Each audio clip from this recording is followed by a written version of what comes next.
Salve galera, tudo bem com vocês? Vamos aí para mais um audiolivro e eu peço encarecidamente que vocês deixem o like aí no vídeo, galera, beleza? Que é para ajudar com a divulgação do canal. Então quem puder me ajudar, eu agradeço demais.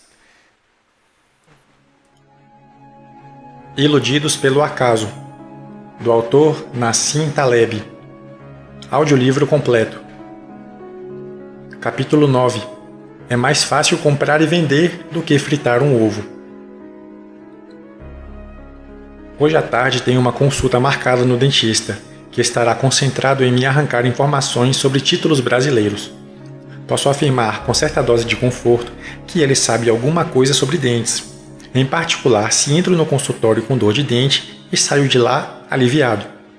Seria difícil para alguém que não sabe literalmente nada sobre dentes me dar esse tipo de alívio, exceto se contasse com uma sorte particular naquele dia, ou se tivesse experimentado sorte bastante durante a vida para vir a ser dentista, mesmo sem saber nada sobre dentes. Olhando para o diploma dele na parede, determino que as probabilidades de que tenha dado respostas corretas sucessivas em suas provas e obturado de maneira satisfatória uns poucos milhares de cáries antes de se diplomar de maneira puramente aleatória, são notavelmente pequenas.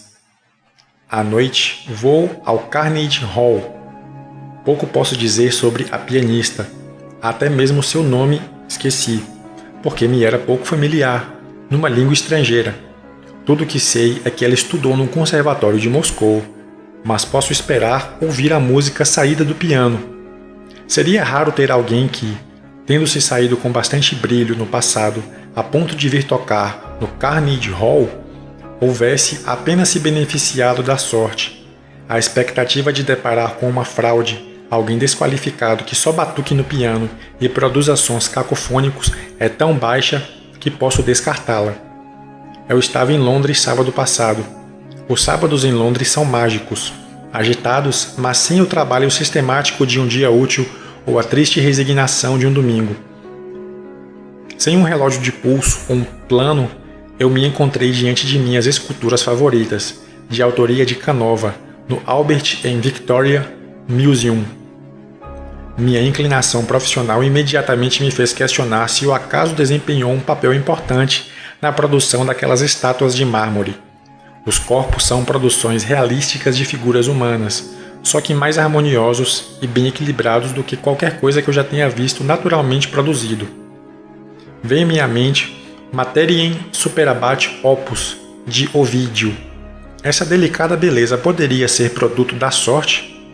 Posso fazer praticamente a mesma afirmação sobre qualquer um operando no mundo físico, ou em um negócio no qual o grau de aleatoriedade seja baixo, mas há um problema em tudo que se relaciona com o mundo dos negócios. Fico aborrecido porque amanhã, infelizmente, tenho uma reunião com um administrador de fundos que procura minha ajuda, e a dos meus amigos, para descobrir investidores. Ele tem o que alega ser uma boa ficha de desempenho. Tudo o que posso deduzir é que aprendeu a comprar e vender, e é mais difícil fritar um ovo do que comprar e vender. Bem, o fato de que ganhou dinheiro no passado pode ter certa importância, mas não tanta quanto se imagina. Não é o mesmo que dizer que todos os casos são assim. Há alguns exemplos nos quais se pode confiar numa ficha de desempenho, mas infelizmente não são muitos. Como o leitor agora sabe, o gestor de fundos pode esperar ser menosprezado por mim durante a apresentação, particularmente se não evidenciar um mínimo de humildade e não mostrar que tem dúvidas, coisa que eu esperaria de alguém lidando com o acaso. Provavelmente vou bombardeá-lo com perguntas que ele não está preparado para responder, cego como está diante dos resultados passados. Provavelmente contarei a ele que Maquiavel atribuía à sorte pelo menos 50% do sucesso e o resto à esperteza e ao brilhantismo. Isso antes da criação dos mercados de capitais modernos. Neste capítulo, discuto algumas das conhecidas propriedades contraintuitivas dos registros de desempenho e das séries temporais históricas. O conceito apresentado aqui é bem conhecido por algumas de suas variações sob o nome de viés do sobrevivente, data mining, data snooping, superaptidão, regressão à média, etc. Situações básicas em que a performance é exagerada pelo observador devido a uma compreensão equivocada da importância do acaso. É claro que essa ideia tem implicações bastante perturbadoras. Ela se estende a situações mais gerais em que o acaso pode desempenhar um papel importante, tal como a escolha de um tratamento médico ou a interpretação de eventos coincidentes. Quando sou tentado a sugerir uma possível futura contribuição da pesquisa financeira à ciência em geral, refiro-me à análise de garimpagem de dados e ao estudo do viés do sobrevivente. Essas duas atividades têm sofrido refinamento na área das finanças, mas eles podem ser estendidos a todas as áreas da investigação científica. Por que as finanças são um campo tão rico?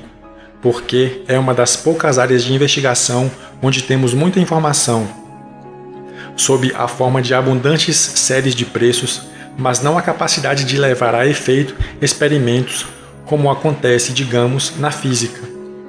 Essa dependência de dados passados ressalta seus grandes defeitos. Enganados pelos números. Investidores tipo placebo. Muitas vezes me deparo com perguntas do tipo: você está me dizendo que talvez eu só dependa da sorte na minha vida? Bem, ninguém realmente acredita que tudo é uma questão de sorte. Minha abordagem é de que, com nossa máquina Monte Carlo, podemos fabricar situações puramente aleatórias. Podemos fazer exatamente o oposto dos métodos convencionais. No lugar de analisar gente real à procura de qualidades, podemos criar gente artificial com qualidades precisamente conhecidas. Assim, podemos fabricar situações que dependem de sorte pura, sem adulterações, sem a sombra de capacidades ou o que quer que tenhamos chamado de não-sorte no quadro P1. Em outras palavras, podemos criar ninguéms de quem rir.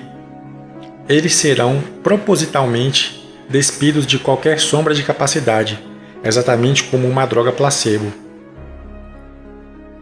Vimos no capítulo 5 como as pessoas podem sobreviver devido a características que no momento são adequadas a determinada estrutura do acaso. Aqui, tomamos uma situação muito mais simples, em que conhecemos a estrutura do acaso.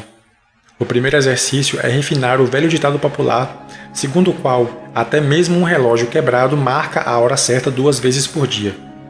Vamos levar a ideia um pouco mais adiante para mostrar que a estatística é uma faca de 2 gumes. Vamos usar o gerador Monte Carlo, apresentado anteriormente, e com ele construir uma população de 10.000 gestores de fundos de investimento fictícios. O gerador não é totalmente necessário, pois podemos usar uma moeda ou até mesmo álgebra simples, mas ele é consideravelmente mais ilustrativo e divertido. Suponha que cada um dos gestores tem um jogo perfeitamente equilibrado. Cada um tem 50% de probabilidade de ganhar $10.000 ao fim do ano e 50% de probabilidade de perder $10.000. Vamos apresentar uma restrição adicional. Uma vez que um gestor tenha um único ano ruim, ele cai fora da amostragem. Assim, operaremos como o lendário especulador George Soros, que, dizem, falava a seus gestores, reunidos numa sala, com o sotaque da Europa Oriental. Metade de vocês estará na rua ano que vem. Como Soros, temos padrões de desempenho extremamente altos. Estamos procurando gestores de fundo com uma ficha de desempenho impecável. Não temos paciência para gente com fraco desempenho. O gerador Monte Carlo jogará uma moeda para o alto. Coroa e o gestor ganhará 10.000 no ano. Cara e ele perderá 10.000. Fazemos isso no primeiro ano. Ao fim dele, esperamos que 5.000 gestores tenham ganhado mais de 10.000 cada e 5.000 tenham ganhado menos de 10.000. Agora repetimos isso no segundo ano. De novo, esperamos que 2.500 gestores estejam acima do limite. No próximo ano, 1.250. No quarto ano, 625. No quinto ano, 313. Temos agora 313 gestores que ganharam dinheiro por 5 anos consecutivos, com pura sorte. Ao mesmo tempo, se jogarmos um desses traders bem-sucedidos no mundo real, receberíamos comentários muito interessantes e úteis sobre seu estilo notável, sua mente incisiva e as influências que o ajudaram a atingir tamanho sucesso. Alguns analistas talvez atribuíssem suas conquistas a elementos precisos em suas experiências de infância. Seu biógrafo ia se demorar no incrível modelo que seus pais lhe deram. Veríamos fotos em preto e branco no meio do livro, retratando uma grande mente sendo moldada. No ano seguinte, se ele não se excedesse mais em seu desempenho, lembre que suas chances de ter um bom ano permanecem em 50%.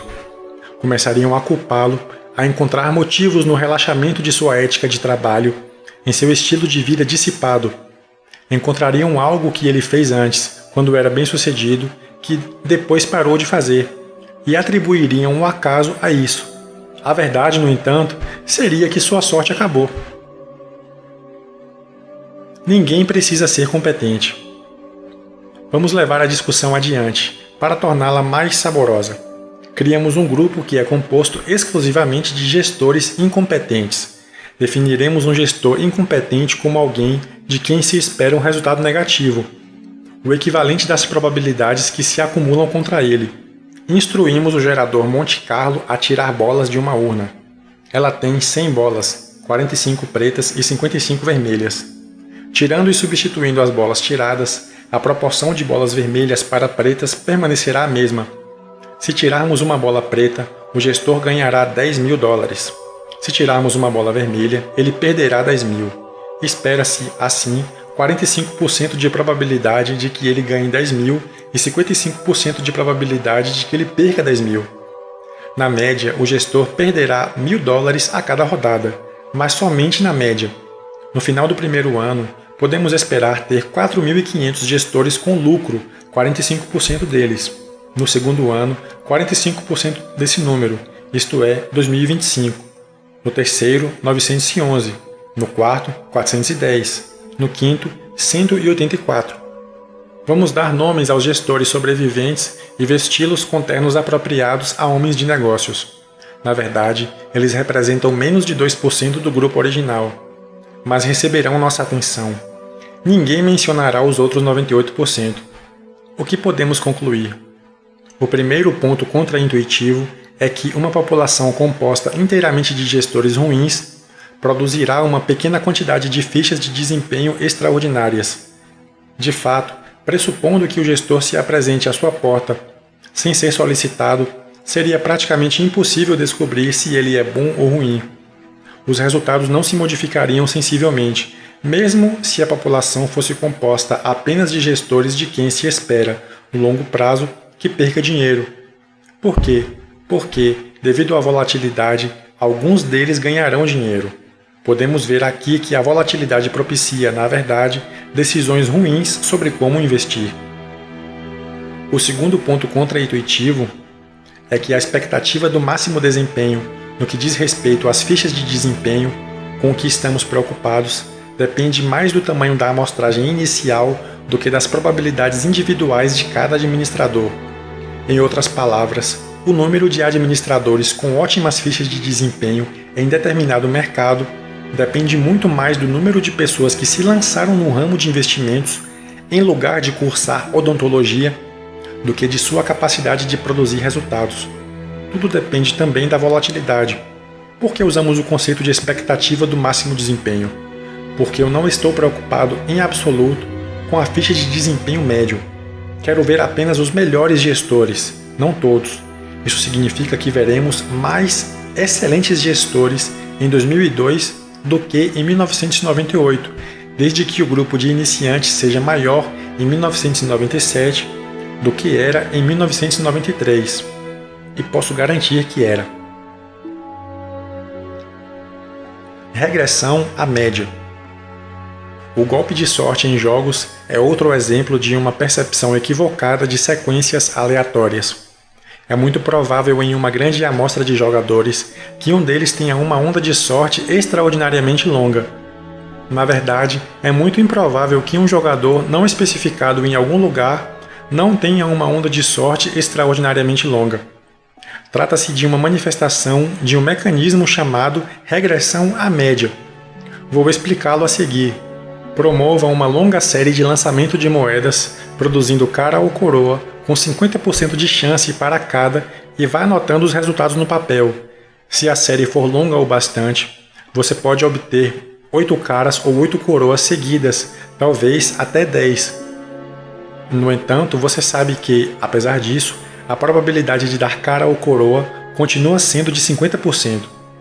Agora imagine que cara ou coroa sejam apostas monetárias enchendo os cofres de um indivíduo.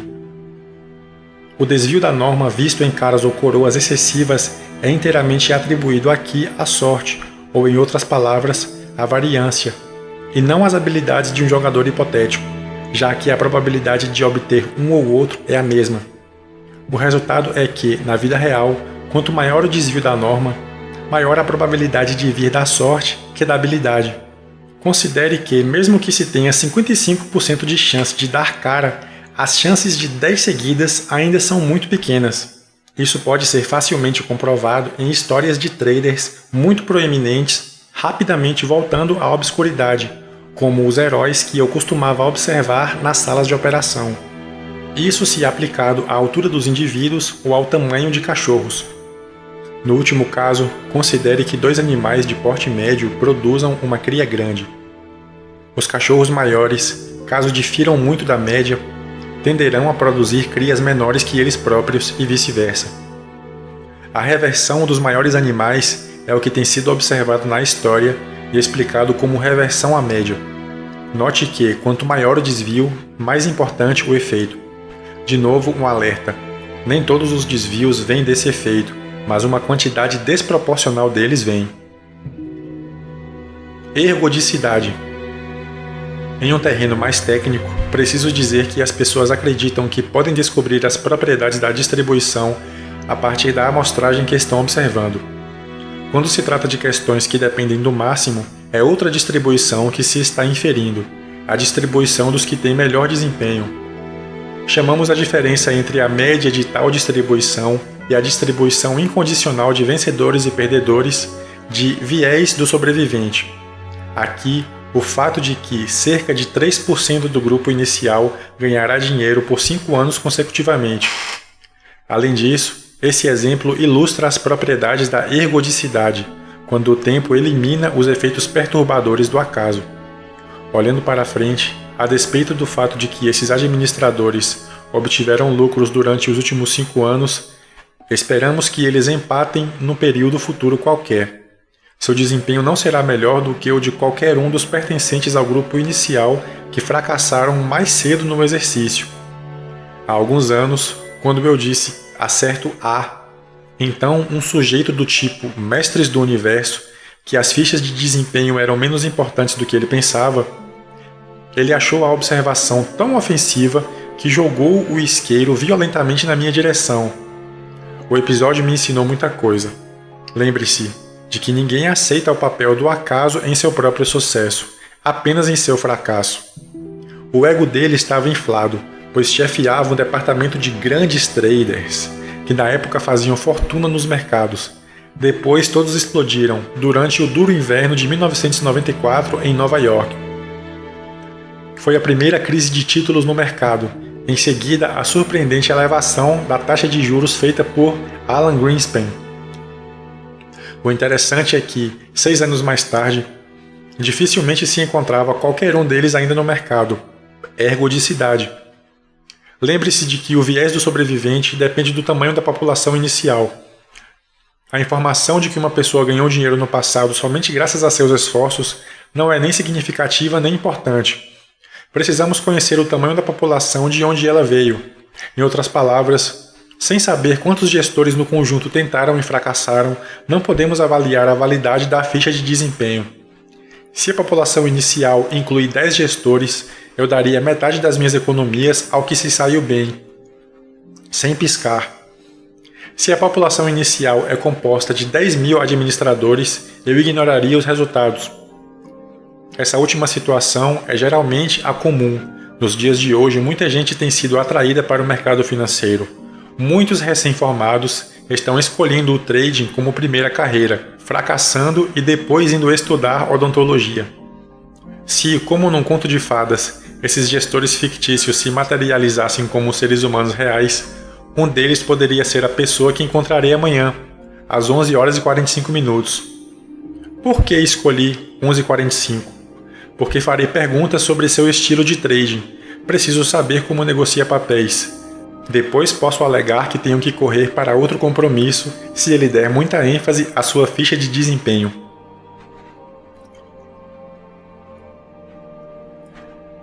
A vida é cheia de coincidências.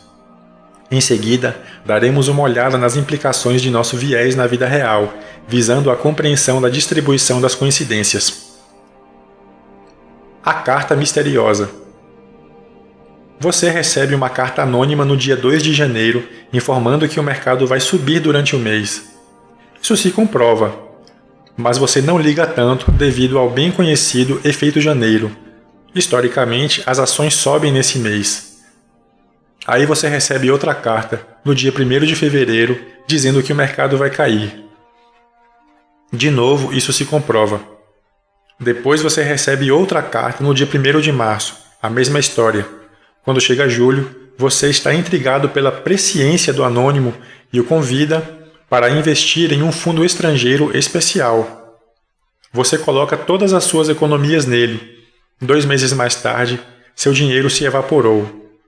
Você vai chorar no ombro do vizinho, e ele te diz que se lembra de ter recebido 2 dessas cartas misteriosas, mas não uma terceira. O vizinho lembra que a previsão da primeira estava correta, a da outra incorreta. O que aconteceu? O truque é o seguinte. O vigarista tira 10.000 nomes de uma lista telefônica. Ele envia uma carta touro para a metade da amostragem e uma carta urso para a outra metade. No mês seguinte, ele seleciona os nomes das pessoas para quem enviou a carta com a predição certa, isto é, 5.000 nomes. No mês seguinte, faz o mesmo com os restantes 2.500 nomes, até que a lista fica reduzida a 500 pessoas. Dessas, restarão 200 vítimas. Um investimento de $1.000 ou $2.000 em selos resultará em um lucro de uns bons milhões. Um jogo de tênis interrompido. Não é raro para alguém que assiste a um jogo de tênis na televisão ser bombardeado por anúncios de fundos que renderão mais, até aquele minuto, do que outros, por determinada porcentagem em determinado período. Mas, de novo, por que alguém anunciaria se o rendimento não fosse maior do que o dos concorrentes? Há uma alta probabilidade de um investimento chegar até você se o sucesso for causado inteiramente pelo acaso. Este fenômeno é o que os economistas e o pessoal de seguros chamam de seleção adversa. Avaliar um investimento que chega até você requer padrões mais rígidos do que avaliar um investimento que se procura, devido a essa tendência de seleção. Por exemplo, indo a um grupo composto de 10.000 gestores, tenho 2% de chance de encontrar um sobrevivente espúrio. Ficando em casa e atendendo a campainha, essa chance é de 100%. Sobreviventes reversos. Até agora, discutimos os sobreviventes espúrios. A mesma lógica se aplica à pessoa qualificada que tem as probabilidades trabalhando em seu favor, mas ainda assim termina no cemitério. Esse efeito é o exato oposto do viés do sobrevivente.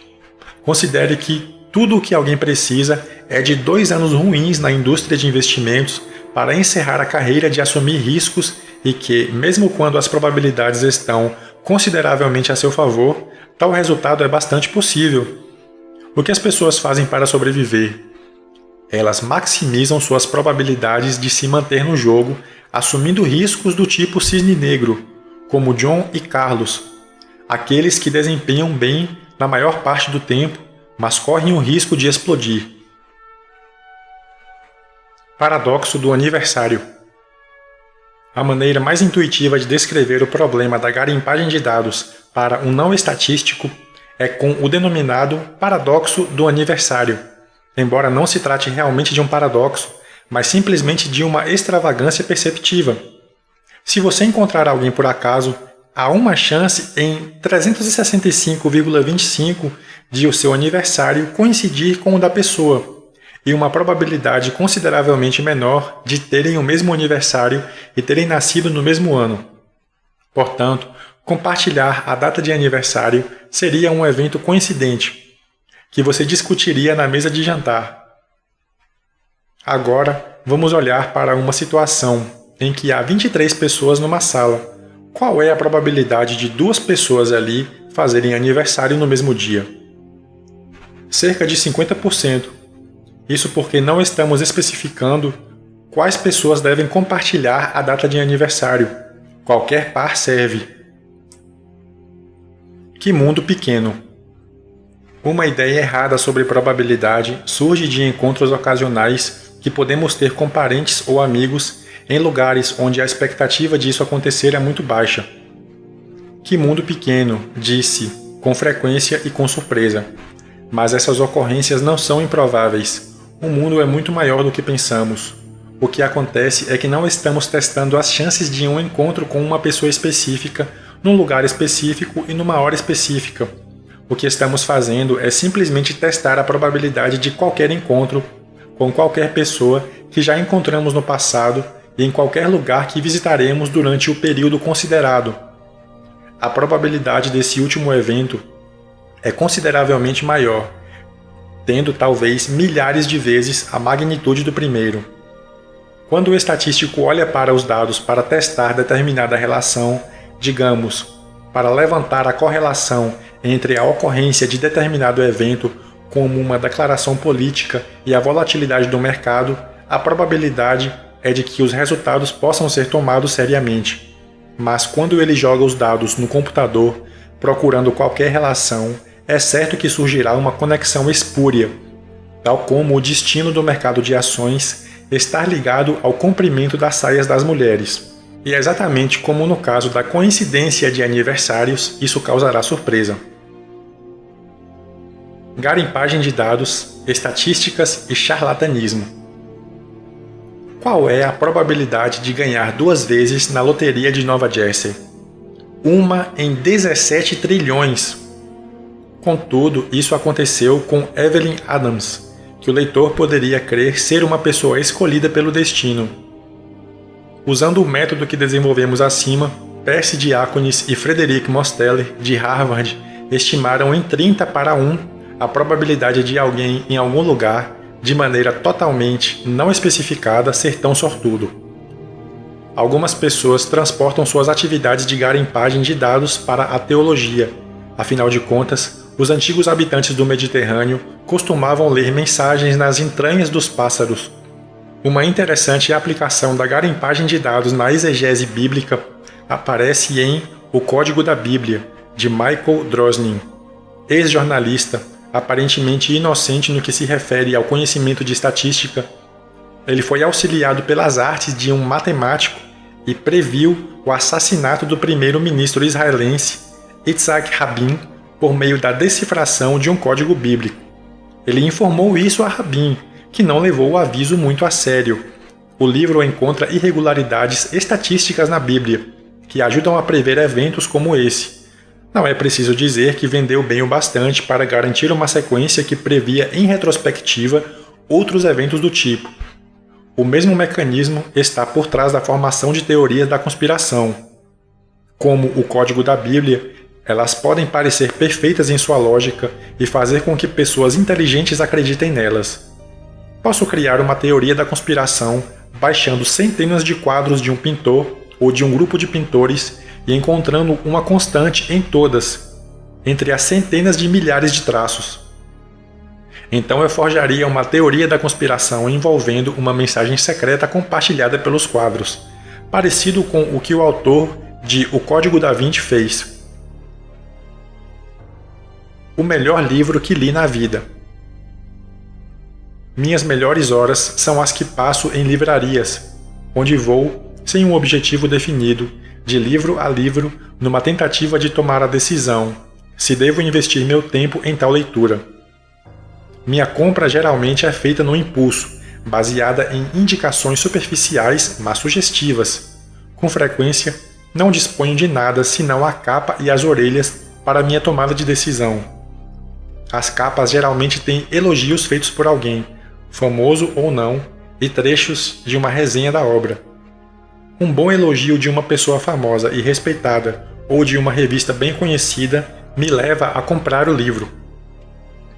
Qual é o problema? Tendo a confundir uma resenha literária que se supõe ser uma avaliação da qualidade do livro com resenhas dos melhores livros, desfiguradas pelo mesmo viés do sobrevivente. Tomo a distribuição do máximo de uma variável pela distribuição da variável propriamente dita, o que é um erro. O editor nunca colocará na capa do livro nada que não seja elogios à obra. Alguns autores vão até mesmo além, pegando uma resenha literária morna ou desfavorável e selecionando palavras que parecem elogiar o livro.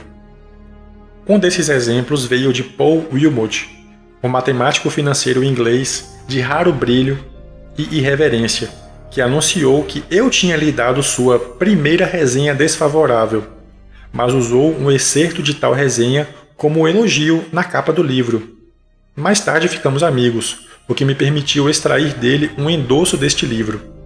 A primeira vez que fui enganado por essa parcialidade foi ao comprar, aos 16 anos, Manhattan Transfer, um livro do escritor americano John dos Passos, baseado no elogio impresso na capa feito pelo filósofo Jean-Paul Sartre, que dizia algo como: Dos Passos é o maior escritor de nossos tempos. Essa simples observação, possivelmente emitida em estado de embriaguez ou de extremo entusiasmo, fez com que esse escritor americano se tornasse leitura obrigatória nos círculos intelectuais europeus, pois o comentário de Sartre foi tomado erroneamente como uma avaliação consensual da qualidade dele, em vez de pelo que realmente era, o melhor comentário a seu respeito. Apesar de ter recebido o Prêmio Nobel de Literatura, Dos Passos caiu na obscuridade.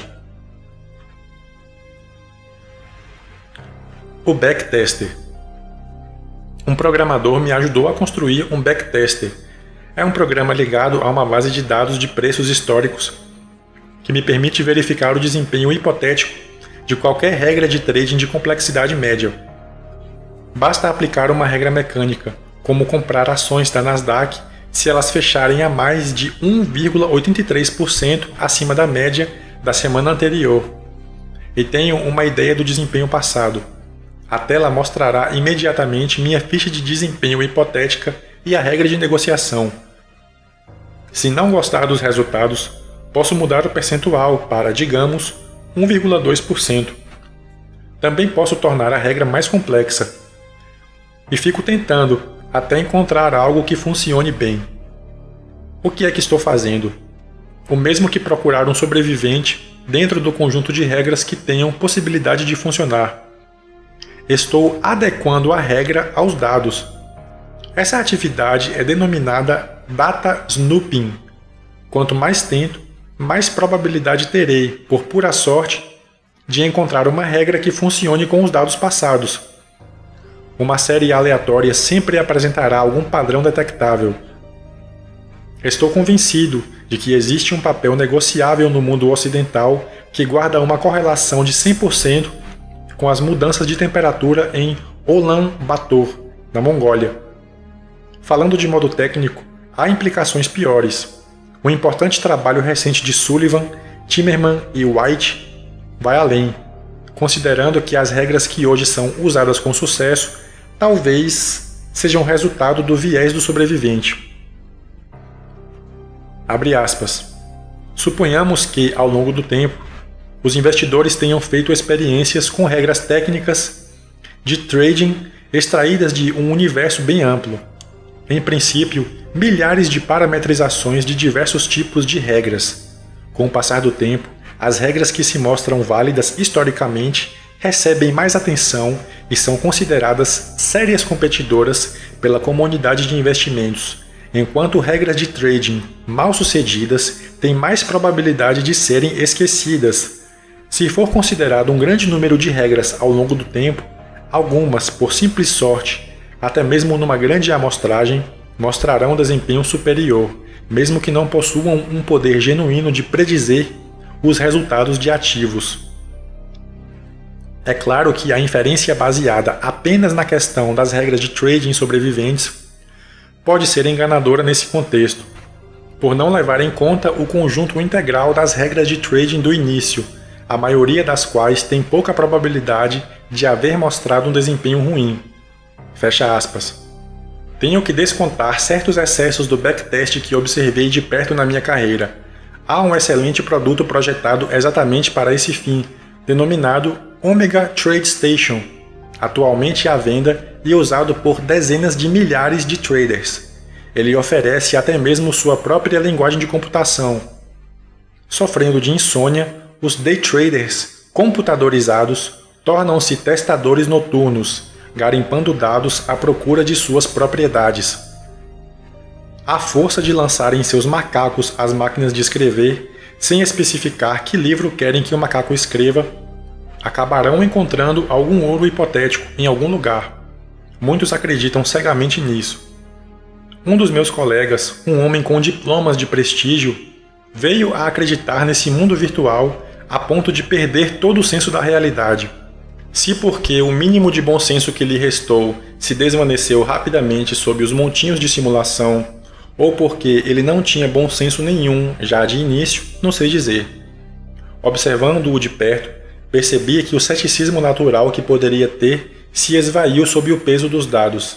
Ele era extremamente cético, mas na área errada. Ah, Hume! Uma aplicação mais inconstante.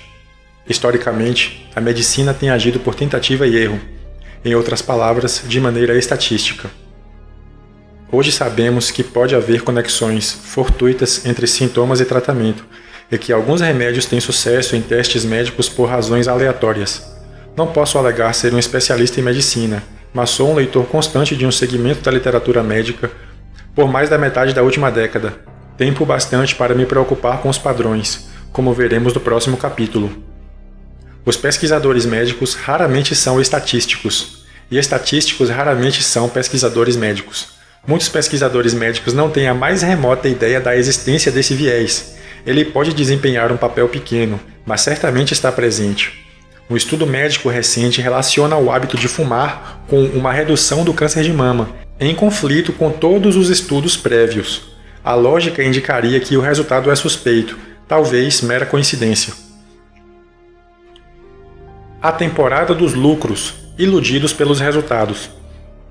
Os analistas de Wall Street, em geral, são treinados para encontrar os truques de contabilidade que as empresas usam para esconder seus lucros. Eles tendem a, ocasionalmente, vencer as empresas no jogo delas, mas não são treinadas para refletir ou lidar com o acaso, nem para compreender as limitações de seus métodos em um autoexame. Em relação a meteorologistas, analistas da bolsa têm um registro pior e uma ideia melhor de seu desempenho passado. Quando uma empresa mostra um pequeno aumento nos lucros, não chama a atenção imediatamente. Na segunda vez, o nome começa a aparecer nas telas de computadores. Na terceira, a empresa merecerá recomendação de compras. Da mesma forma que o problema da ficha de desempenho, considere um grupo de 10 mil empresas que se presume que, na média, mal tenham retorno igual à taxa livre de risco, isto é, títulos do tesouro. Elas se engajam em todas as formas de negócios voláteis. No final do primeiro ano, teremos 5 mil empresas 5 estrelas, mostrando um aumento nos lucros, pressupondo que não há inflação, e 5 mil vira-latas. Depois de 3 anos, teremos 1.250 empresas 5 estrelas. A Comissão de Revisão das Ações do Banco de Investimentos passará o nome delas ao corretor com a recomendação de boa compra. Ele deixará mensagens dizendo que tem recomendações quentes, que exigem ação imediata. Você receberá por e-mail uma longa lista de nomes. Comprará de um ou dois deles. Nesse ínterim, o gestor encarregado do seu plano de aposentadoria 401(k) adquire toda a lista. Podemos aplicar o raciocínio à seleção de categorias de investimento, como se elas fossem os gestores do exemplo acima. Suponha que você está em 1900, com centenas de investimentos para examinar. Há os mercados de ações da Argentina, da Rússia Imperial, do Reino Unido, da Alemanha Unificada e um monte de outros a considerar. Uma pessoa racional teria comprado não apenas papéis do país emergente chamado Estados Unidos, mas também da Rússia e da Argentina. O resto da história é bem conhecido.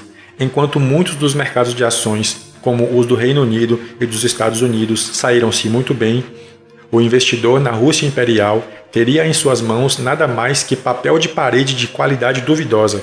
Os países que se deram bem não constituem um segmento grande do grupo inicial. Seria de esperar que o acaso deixasse que uns poucos tipos de investimento dessem ótimos resultados.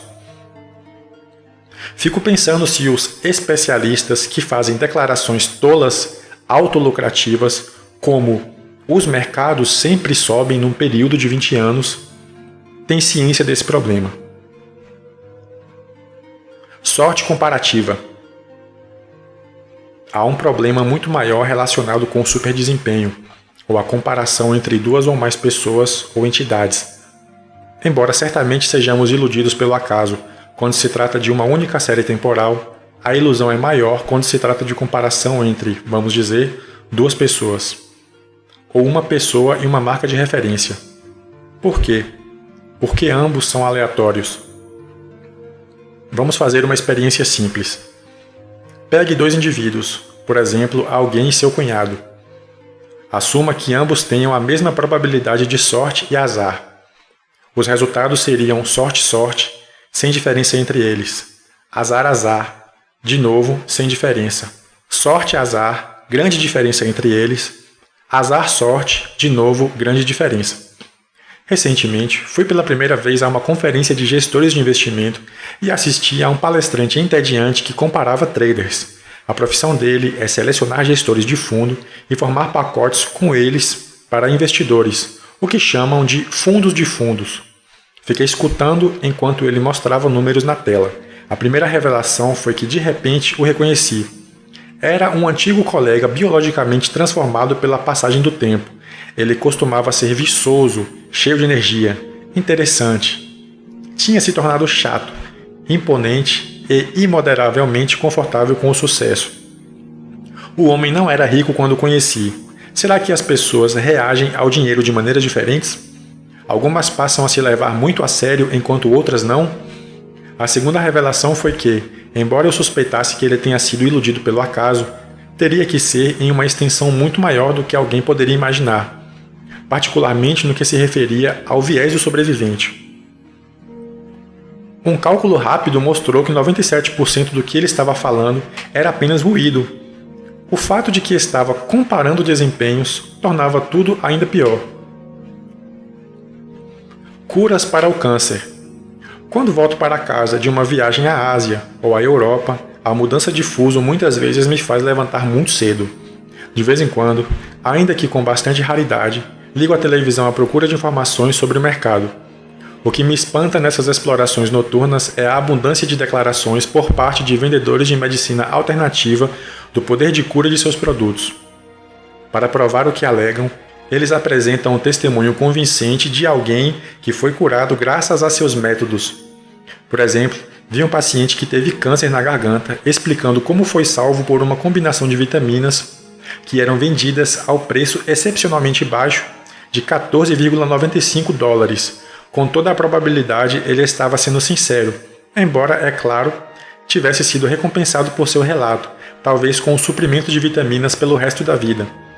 A despeito de nossos progressos, as pessoas ainda acreditam na existência de ligações entre doença e cura com base nesse tipo de informação, e não há provas científicas que possam convencê-las mais do que um testemunho sincero e emotivo.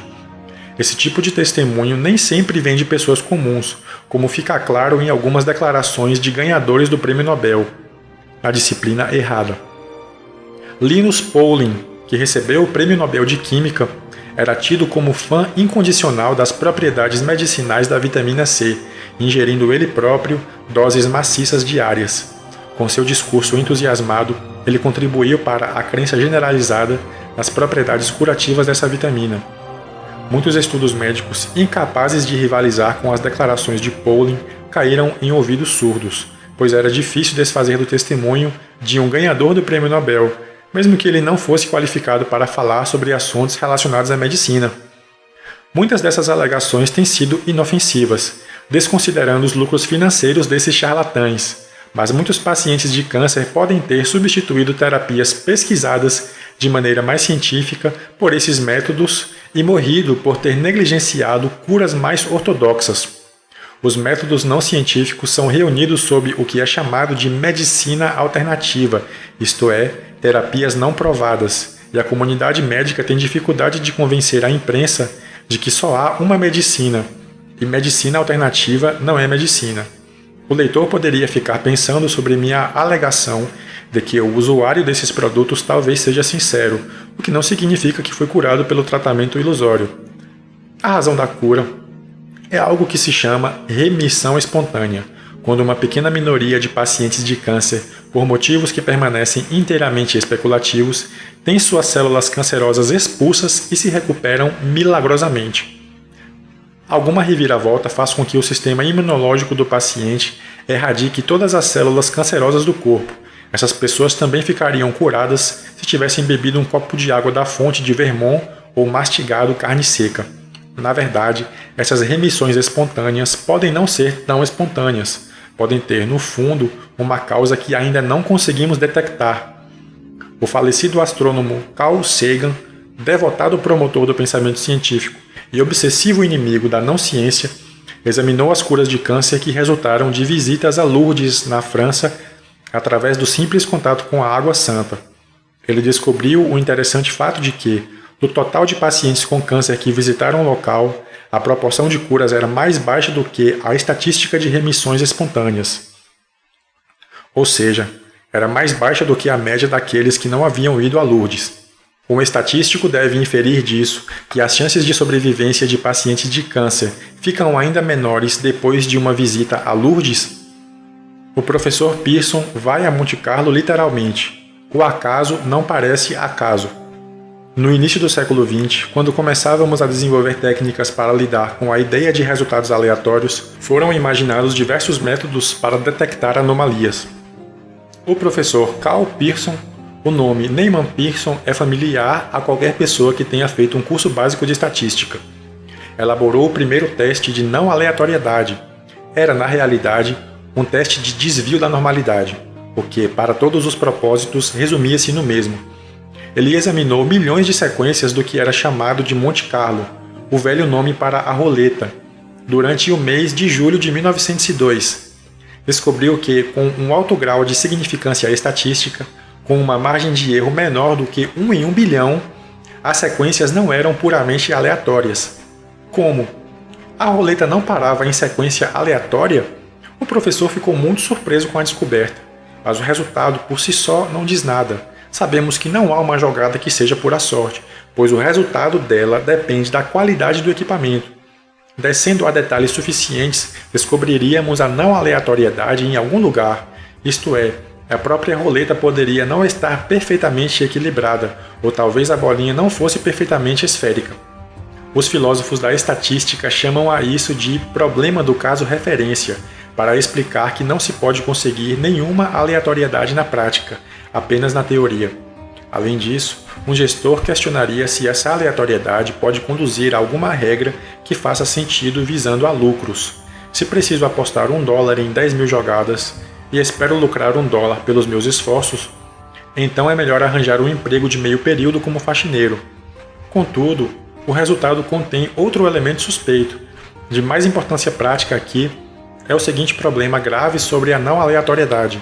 Até mesmo os pais da ciência estatística esqueceram que uma série aleatória de jogadas de roleta não exibe um padrão que pareça aleatório. Na verdade, dados que são absolutamente sem qualquer padrão seriam suspeitos ao extremo e pareceriam feitos pela mão do homem. Uma jogada isolada aleatória tende a exibir algum tipo de padrão, se olharmos com bastante atenção.